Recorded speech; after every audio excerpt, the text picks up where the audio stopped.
ഏട്ടൻ എന്താ ജിത്തിവേട്ടനോട് പറഞ്ഞത്? ഏട്ടൻ്റെ പുന്നരിപ്പിൽ പിണക്കമൊക്കെ അലിഞ്ഞു തുടങ്ങി നിവി മെല്ലെ ചോദിച്ചു. ഞാൻ നിന്റെ ജിത്തിവേട്ടനോട് എന്തു പറയാൻ, ഒന്നും പറഞ്ഞില്ലല്ലോ. കാര്യം പിടികിട്ടിയെങ്കിലും ഒന്നും അറിയാത്ത പോലെ നിരഞ്ജൻ പറഞ്ഞു. ഒന്നും പറയാതെയാണോ ജിത്തിവേട്ടൻ വീട്ടിൽ വന്ന ആൻറ്റിയോട് ആ നാടത്തള പറഞ്ഞ കാര്യത്തെ ഒച്ചയെടുത്തത്?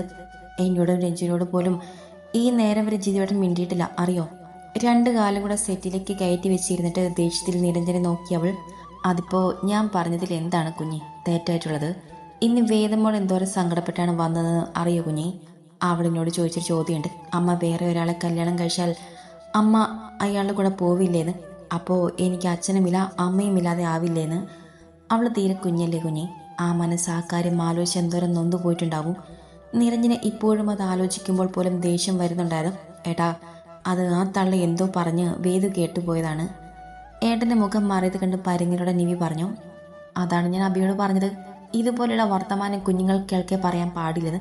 അല്ലെങ്കിൽ തന്നെ ആ നാളെ തള്ളി ആരെങ്കിലും മടുപ്പിക്കോ? അപ്പം പിന്നെ അമ്മായി അമ്മയും മരുമോളുമൊക്കെ അവൻ്റെ വഴക്ക് കേട്ടില്ലെങ്കിൽ കണക്കായിപ്പോയി. നിരഞ്ജൻ കുറുമ്പോടെ പറഞ്ഞു. അവിടെ ആൻറ്റിക്ക് ചേച്ചിയുടെ ഡിവോഴ്സ് കഴിഞ്ഞാൽ ഉടനെ വേറെ കല്യാണം കഴിപ്പിക്കാൻ പ്ലാൻ ഉണ്ടെന്ന് തോന്നുന്നു. നിവി ആലോചനയോട് പറഞ്ഞു. അതിലൊന്നും ഞാൻ അവരെ തെറ്റു പറയുന്നില്ല കുഞ്ഞെ. ആൻറ്റിക്ക് അവിടെ മകളുടെ ജീവിതം ഓർക്കുമ്പോൾ അങ്ങനെ ചിന്തിക്കാൻ പറ്റുള്ളൂ. പക്ഷെ വേദ, ആ കുഞ്ഞിനെ മറന്നുകൊണ്ട് ഒരു തീരുമാനവും എടുക്കരുതെന്ന് അവരോട് പറയണം നീ. അതിപ്പോൾ വേദുമോൾക്കും ആര്യ ചേച്ചിക്കും ഒരുപോലെ താല്പര്യമുള്ള ഒരാൾ വന്നാലുള്ള കാര്യമാണ് ആൻറ്റി പറഞ്ഞത്. അങ്ങനെയാണെങ്കിൽ അത് നല്ലതല്ല ഏട്ടാ. നിവി പുഞ്ചിരിയോടെ പറഞ്ഞിട്ട് ഏട്ടനെ നോക്കി. എങ്കിൽ കുഴപ്പമില്ല, നിരഞ്ജനും പുഞ്ചിരിച്ചുകൊണ്ട് പറഞ്ഞു. എന്താണ് വീണ്ടും തല പോയിക്കുന്നത്? പറഞ്ഞു കഴിഞ്ഞിട്ട് ആലോചനയുടെ നഖം കടിക്കുന്നവളുടെ കയ്യിലൊന്ന് തട്ടിക്കൊണ്ട് ചോദിച്ചു നിരഞ്ജൻ. അതുണ്ടല്ലേ ഏട്ടാ, ഒരു കാര്യം ചോദിച്ചോട്ടെ. ഏട്ടനോട് ഇഷ്ടമായില്ലെങ്കിൽ വഴക്കൊന്നും പറയണ്ട, വേണ്ടെന്ന് പറഞ്ഞാൽ മതി. നിരഞ്ജനെ നോക്കി ഭംഗിയിലൊന്ന് ചിരിച്ചുകൊണ്ട് അവൾ പറഞ്ഞു. അപ്പോൾ എന്തോ ഉടായിപ്പാണ്, ഞാൻ വഴക്ക് പറയണ്ട എന്തോ കാര്യമല്ലേ? അവളെ കവളിൽ തട്ടിക്കൊണ്ട് നിരഞ്ജൻ ചോദിച്ചു. ഈ കാര്യത്തിൽ ഏട്ടൻ എന്നെ വഴക്കൊന്നും പറയാൻ സാധ്യതയില്ല, എങ്കിലും ഞാനത് ചെയ്യാൻ പാടില്ല. എങ്കിലോ എന്നോർത്താണ് ഏട്ടനോട് ചോദിക്കുന്നത്. അപ്പോൾ ആ കുഞ്ഞു മുഖത്ത് ഗൗരവമാണെന്ന് കാണി നിരഞ്ജൻ അവളെ കേൾക്കാൻ എന്ന പോലെ അവളെ മുഖത്തേക്ക് നോക്കി. ഇനി ചേച്ചിക്ക് കല്യാണം നോക്കുമ്പോൾ ആരെങ്കിലും ഇഷ്ടമായിട്ട് വേദിന് ഇഷ്ടമില്ല എന്നാണെങ്കിൽ അവളെ ഞാൻ എൻ്റെ കൂടെ നിർത്തിക്കൊള്ളാമെന്ന് പറയുന്നതിൽ തെറ്റുണ്ട് ഏട്ടാ. മടിച്ചാണ് നിവി ചോദിച്ചത്. അതിലെന്താ കുഞ്ഞി തെറ്റ്? നിനക്കവളെ കൂടെ നിർത്തി നോക്കാൻ പറ്റുമെങ്കിൽ അതാണ് നല്ലത്. മറ്റൊരു വീട്ടിൽ ആരുടെയെങ്കിലും കണ്ണിലെ കരടായി അവൾ വളരുന്നത് ആലോചിക്കാൻ പോലും എനിക്കും പറ്റുന്നില്ല. അങ്ങനെ ഓർക്കുമ്പോൾ ആ സ്ഥാനത്ത് എനിക്ക് നിന്നെയാണ് ഓർമ്മ വരിക. അവളും ചേർത്ത് പിടിച്ചുകൊണ്ട് നിരഞ്ജൻ പറഞ്ഞു. ചേച്ചി പെട്ടെന്നൊരു വിവാഹത്തെക്കുറിച്ച് ചിന്തിക്കില്ലേട്ടാ, എങ്കിലും എപ്പോഴെങ്കിലും അത് വേണ്ടി വന്നേക്കും. നിരഞ്ജൻ്റെ തോളിൽ ചാഞ്ഞിരുന്ന് ആലോചനയുടെ നിവി പറഞ്ഞു.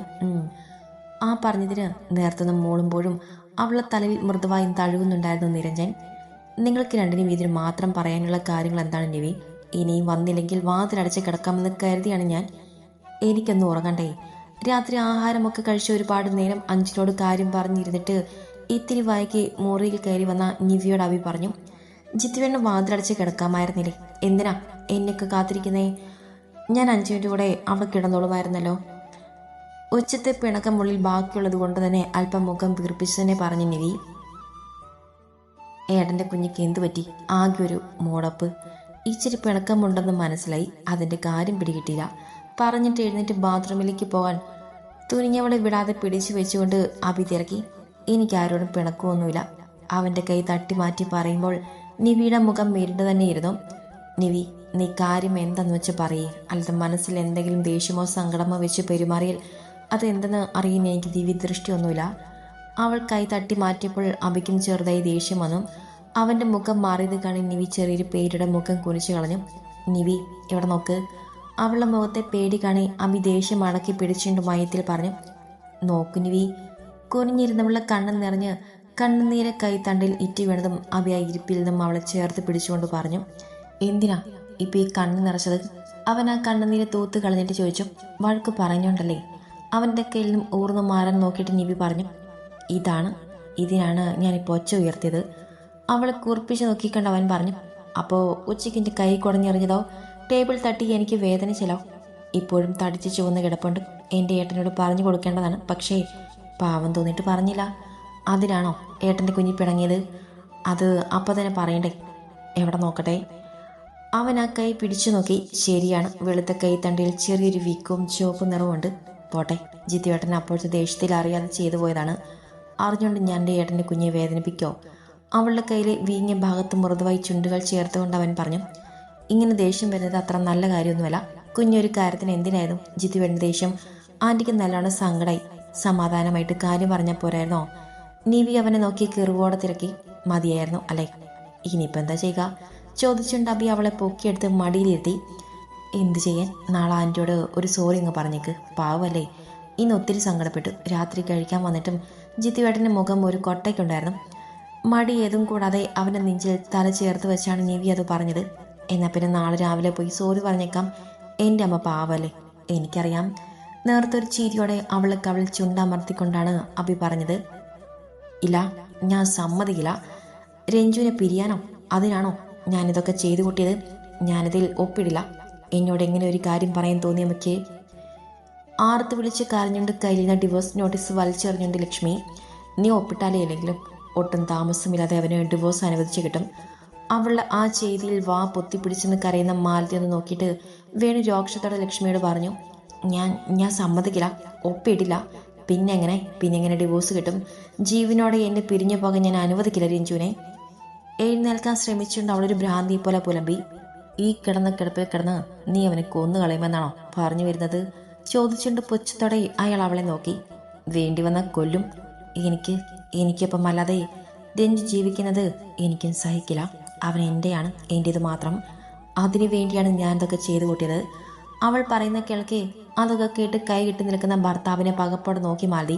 ഇത്രയും നാൾ ആ മനുഷ്യൻ പറഞ്ഞതും കൺമുന്നിൽ കണ്ടതും പൂർണ്ണമായും വിശ്വസിക്കാനാവാതെ ഇരുന്നവർ ഇപ്പോൾ ലക്ഷ്മി പറയുന്നത് ഓരോന്നും കേൾക്കെ ആകെ തകർന്നു പോയിരുന്നു. ഇവൾ മാത്രമല്ല മാലതി അനുഭവിക്കേണ്ടത്. ഇതുപോലെ ഒരു ജന്മം ഈ ഭൂമിയിലേക്ക് കൊണ്ടുവന്ന് നമ്മളും അനുഭവിക്കണം, നരകിക്കണം. ഭയത്തോടെ തന്നെ നോക്കി നിൽക്കുന്നവനോട് വേവുന്ന ഹൃദയത്തോടെ പറഞ്ഞിട്ട് അയാൾ ഉമ്മറത്തേക്ക് ഇറങ്ങിപ്പോയി.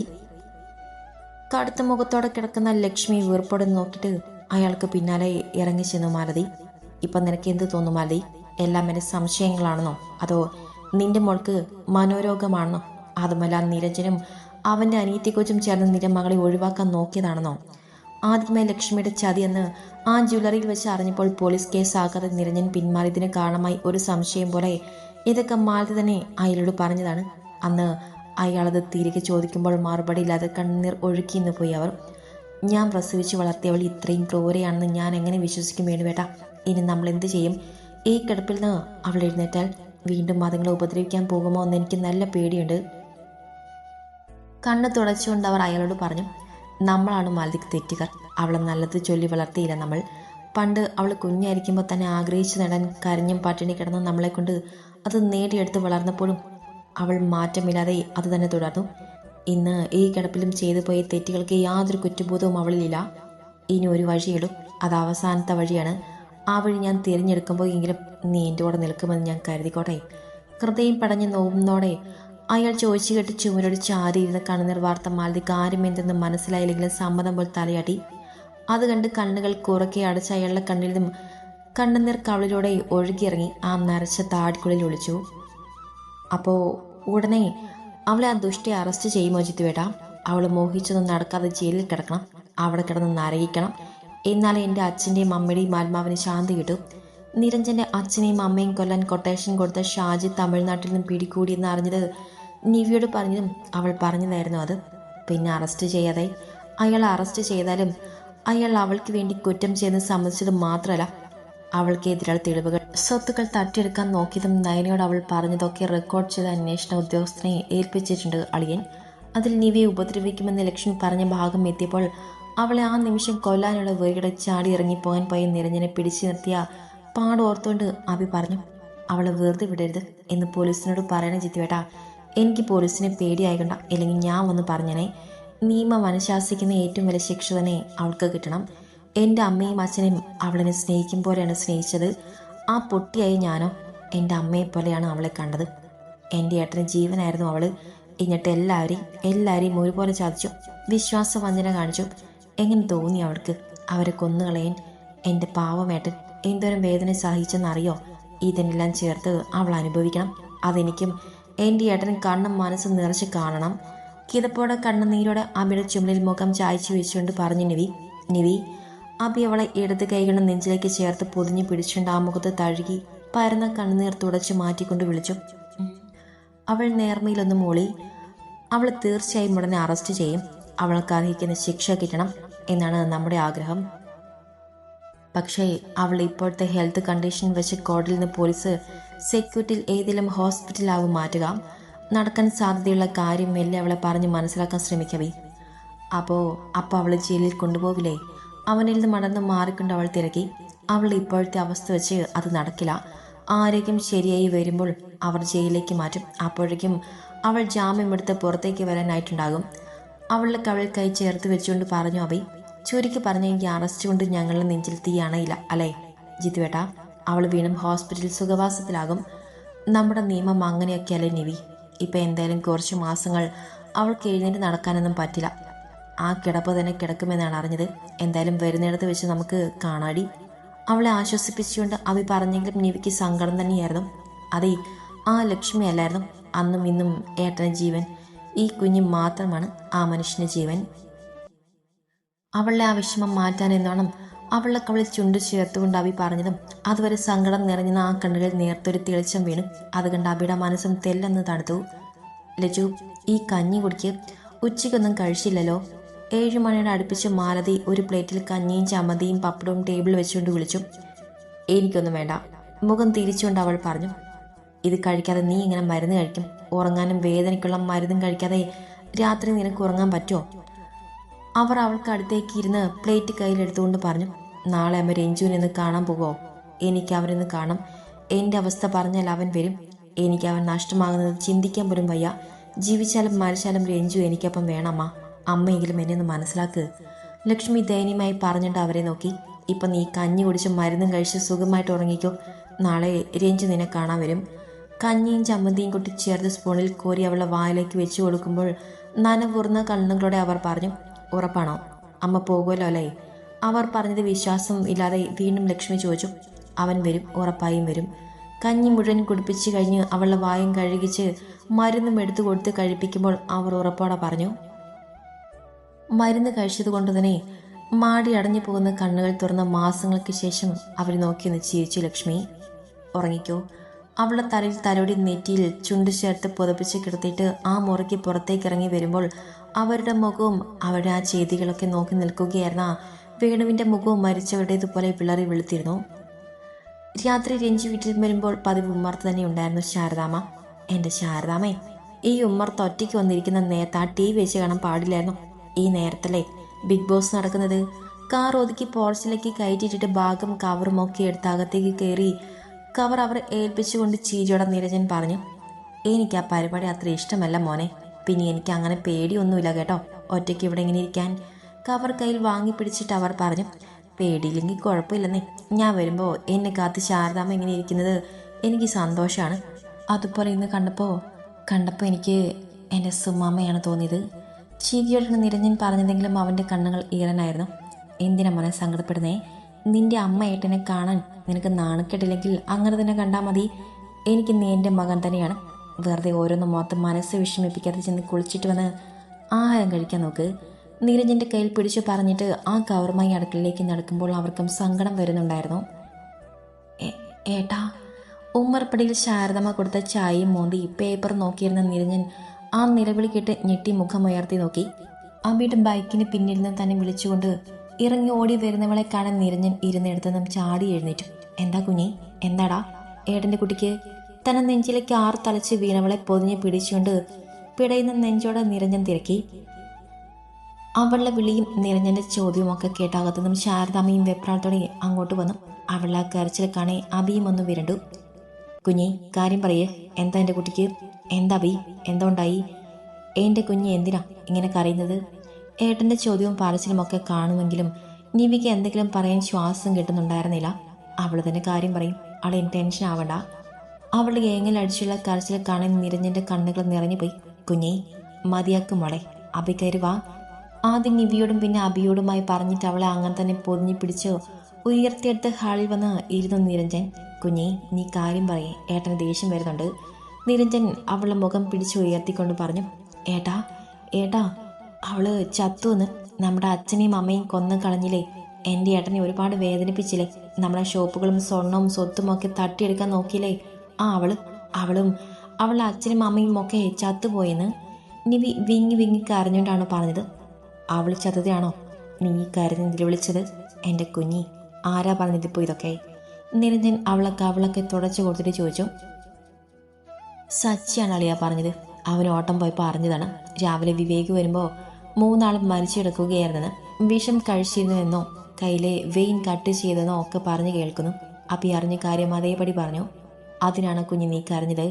നിരഞ്ജൻ നിവിയെ നോക്കി കണ്ണ് ചിമ്മി തിരക്കി. സങ്കടം കൊണ്ടല്ല ഏട്ടാ ഞാൻ കരഞ്ഞത്, സന്തോഷം കൊണ്ടാണ്. എനിക്കിന്ന് എന്തോരം സന്തോഷമുണ്ടെന്നറിയോ? ഒരാൾ മരിച്ചെന്നറിയുമ്പോൾ സന്തോഷിക്കാൻ പാടില്ല എന്നൊക്കെ എനിക്കറിയാം. പക്ഷെ അവൾ മരിച്ചതുകൊണ്ട് എനിക്ക് സന്തോഷമാണ്. തുള്ളിച്ചാടാൻ തോന്നത്ര സന്തോഷം. നിരഞ്ജന്റെ കവളിൽ മുത്തിക്കൊണ്ട് അവൾ പറഞ്ഞു.